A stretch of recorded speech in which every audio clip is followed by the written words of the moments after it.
Joining us now is Gershon Baskin. He's the Middle East director for the International Communities Organization. He initiated the peace negotiations that led to the release of Israeli soldier Gilad Shalit in 2011. Gershon, thanks for joining us. The IDF says the hostages and that incident involving the 3 who were killed by the IDF is still under investigation.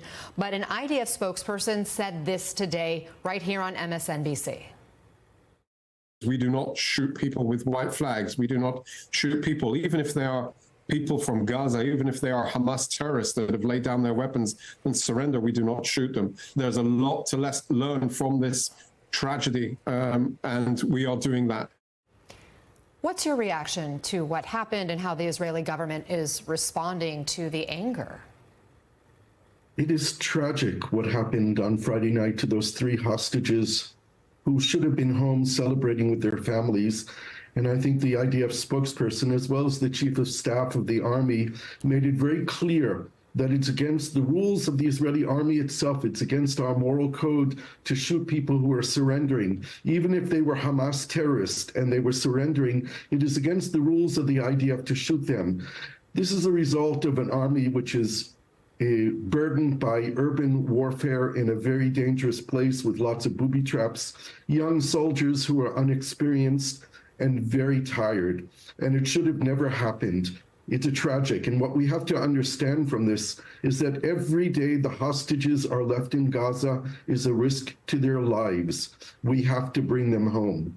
We've heard from Prime Minister Netanyahu that the military pressure is what's going to lead to negotiations, and that the Israeli military is the very best, right? They're still trying to recover those hostages also as they continue their operations on the ground. But is Israel capable of bringing the remaining hostages home without negotiations?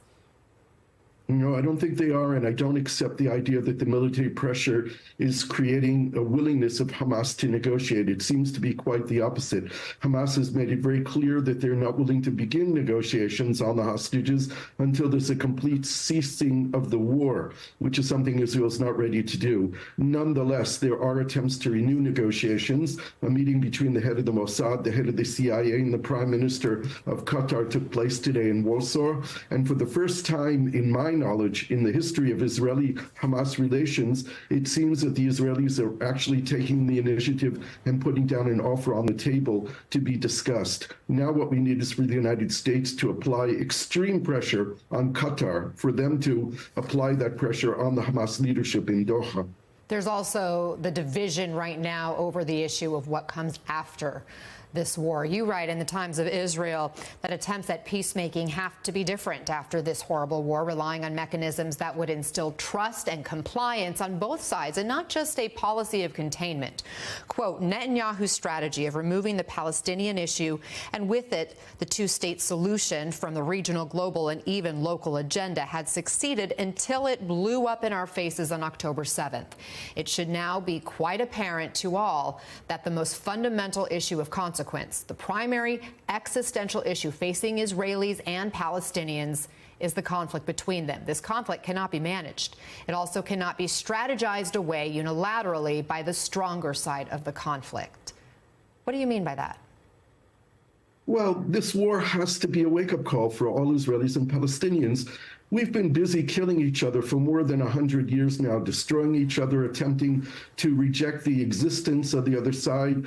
And since we have now gone through the biggest trauma since the Holocaust, the Jewish people, and that without comparison, the Palestinians are experiencing another Nakba, another catastrophe, as they did in 1948. It's time for us not to forget, but to begin to look forward, not only backwards. And we need the young generation of Israelis and Palestinians to stand up and say no more, and demand from our leaders, who are going to be very different leaders after this war is over, because those who brought us here have to be held responsible for their breaches of trust with their own people, the Israeli side and the Palestinian side. And we need to find a way to recognize each other's right to be here. We all have the same right to the same rights. Just a very quick answer, if you will. Can a 2-state solution happen with Prime Minister Netanyahu as the country's leader? No, it cannot. That's why we need another reason why we need to replace him. And we also need President Biden to take the lead in recognizing the state of Palestine. After 30 years of talking about a two-state solution, we need to make it real. Gershon Baskin.